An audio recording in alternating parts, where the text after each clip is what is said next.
We are changing the way people look at Biloxi.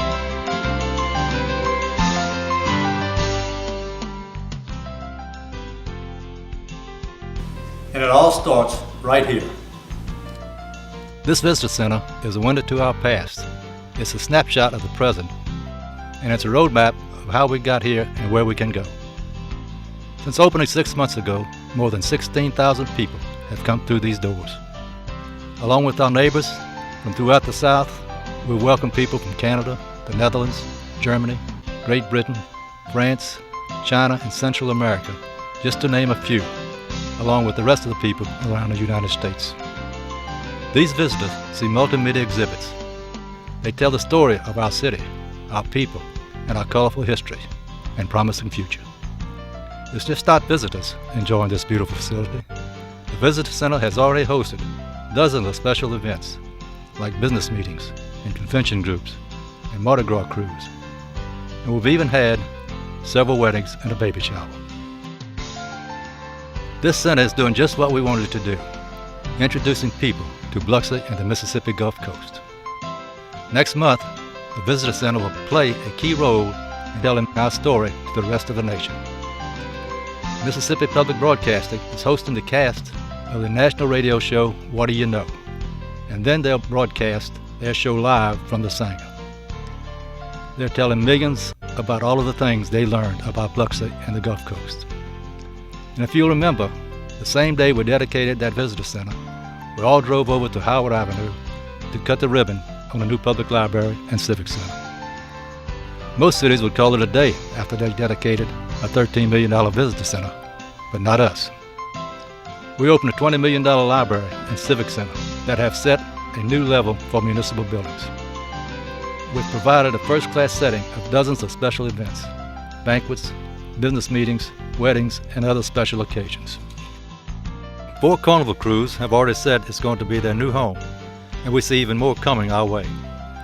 And over in the library, we're providing a user-friendly, state-of-the-art environment where visitors can read a book, go online, or step into history in the local history archives.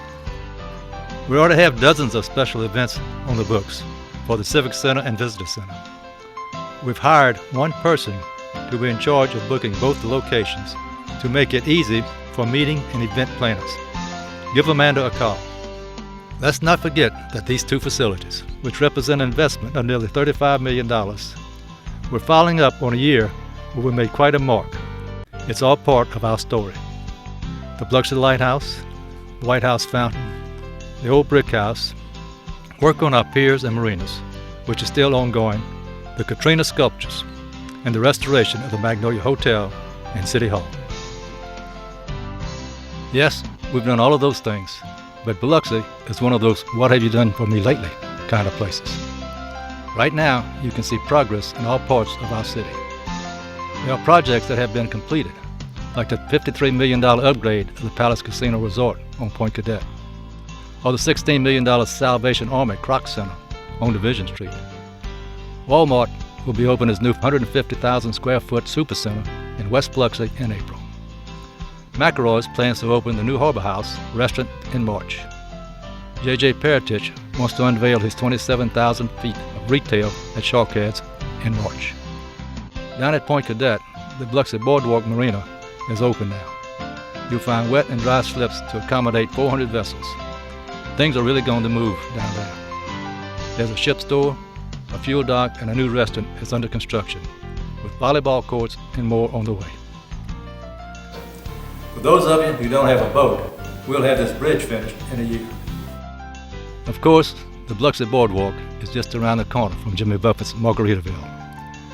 In May, parrot heads from around the world will join Jimmy Buffett for the opening of Margaritaville in East Biloxi. This $53 million development is the first new casino to open since Katrina. That is going to be a big day for us, for Mississippi, and for parrot heads around the world. Jim is the ball guy on the right. Let me tell you what else is happening on our waterfront. You've heard about the promenade over there in the Iberville. Well, we're building one right now over on Prosperous Causeway. This promenade will be on solid ground.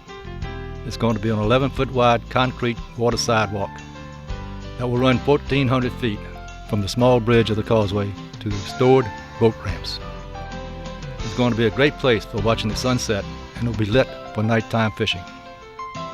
On the east side of the causeway park, we'll build a boardwalk that gives you a close-up look at the beauty of the salt marsh. We're spending close to $5 million in federal funds to make repairs to the lighthouse fishing dock on Back Bay. And at the commercial harbor south of the Hard Rock, we're installing new bulkheads, utilities, piers, and lighting. Before Katrina, Biloxi was one of a small fraternity of cities that was home to a presidential library. We'll have that distinction again this summer when Beauvoir reopens the Jefferson Davis Presidential Library. It's $1 million facility dedicated to the study of the Civil War era.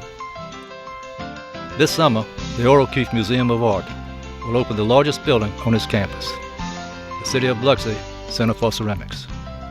This is the big building on the west side of the site. It will offer pottery classes for all ages, more exhibit space, and space for meetings, including a glass room at the top of the four-story building. The most important part of this milestone is that the construction equipment will be cleared away. You'll be able to see the structure as it was envisioned, dancing with the trees. In May, when the Southern Gaming Summit returns to Biloxi, we'll mark the 20th anniversary of legalized casino gaming. This milestone will remind the rest of the nation just how far we've come here in Biloxi. The achievements are impressive. $6 billion in investments, 17,000 jobs, $80 million to Biloxi Public Schools, a district that has produced 3 blue ribbon schools in 5 years. The Washington Post said we had one of the best high schools in the country. And as we like to say, the best paid, the best trained, and the best equipped police and fire departments in the country. In several months, Biloxi's Gulf Coast Community College will be opening doors to its first Biloxi facility, the Hospitality and Resort Management Center, which is on the Biloxi side of the Jeff Davis campus. We're seeing progress in housing too. The new Santa Maria del Mar that the Catholic Diocese is building off Potts Ferry Road and Cedar Lake Roads, that $24 million project, all 209 units, may be completed as soon as June. The Biloxi Housing Authority is constructing 77 units on Pass Road in West Biloxi, and Phase 2 of Malthus Landing out on Brazier Road has been approved for construction.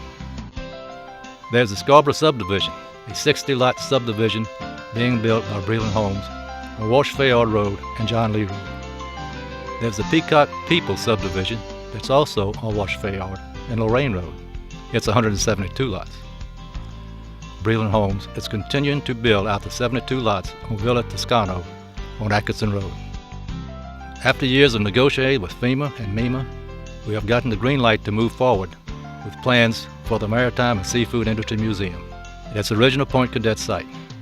You should see construction underway by this time next year.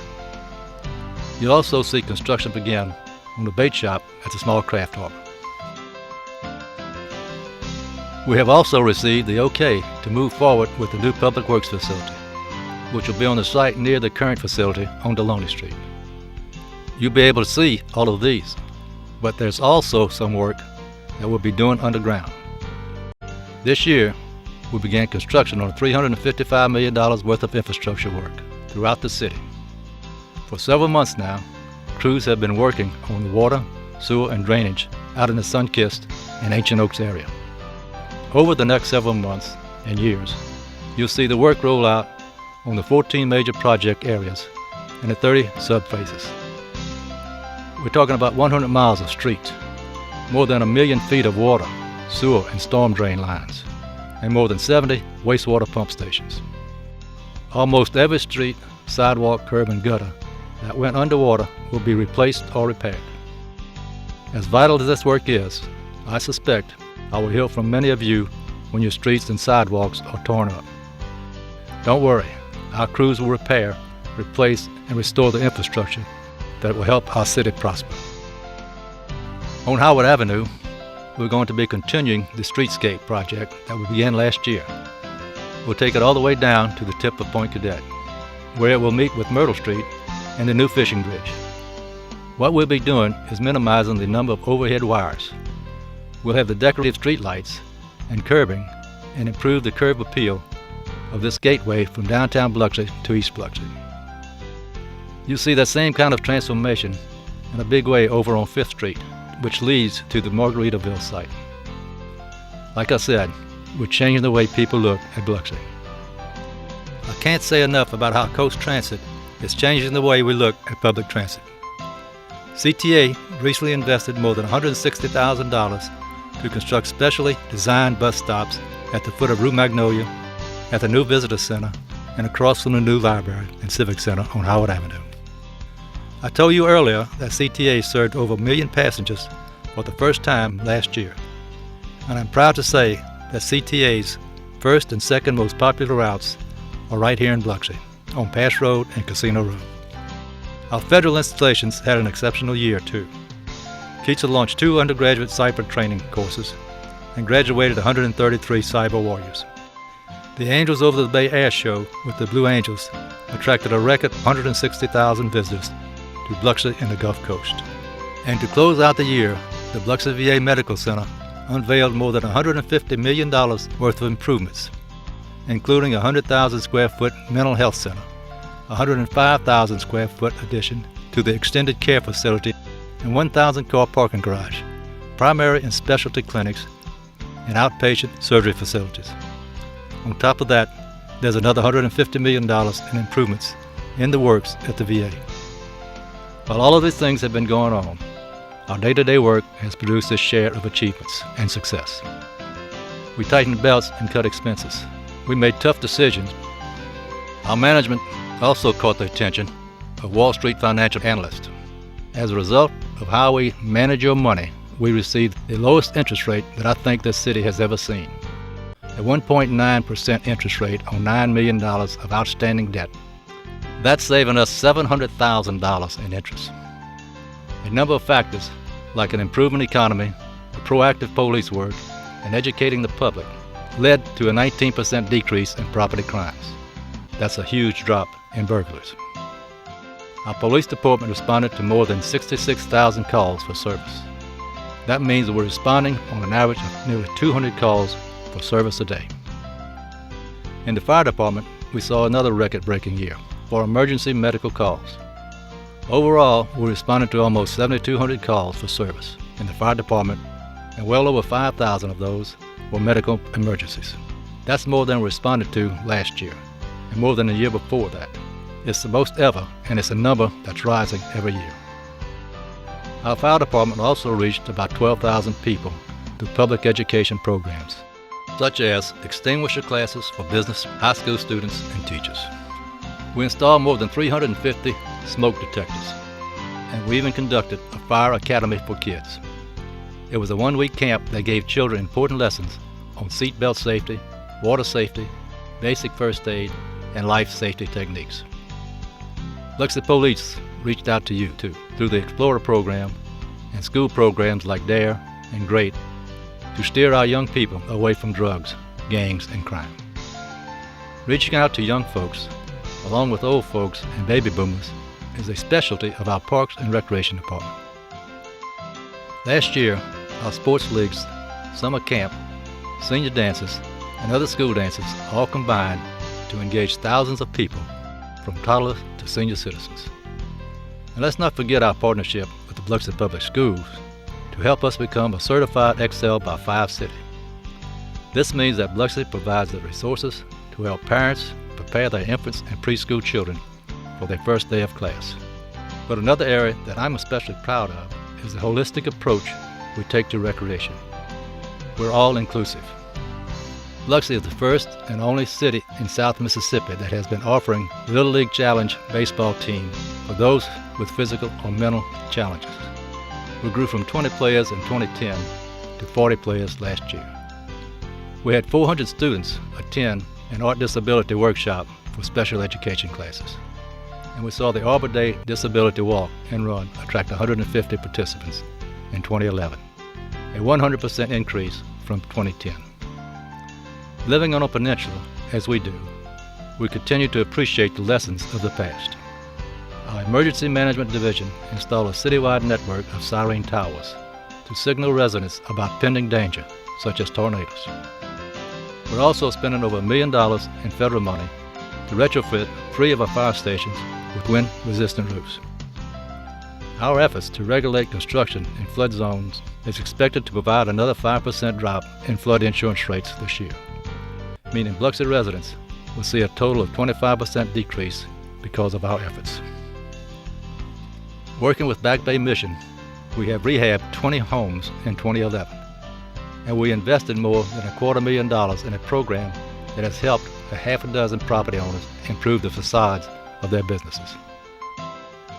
Using legislation created especially for Biloxi, we're pushing owners of 58 blighted properties to take action to clean up their commercial properties from Hurricane Katrina damage, and we're seeing results. Our Public Works Department has completed 20 in-house street and drainage projects, and at the same time, the department is overseeing the construction plans and engineering for dozens of FEMA-related projects. In Wool Market, we're installing sewer lines on Landing Court, Scenic River, Parker Circle, River State Circle, Parkers Creek Road, North Oak Lawn Road, Thomas Road, Hustler Road, and a segment of Wool Market Road. This $2.9 million project is expected to be completed this fall.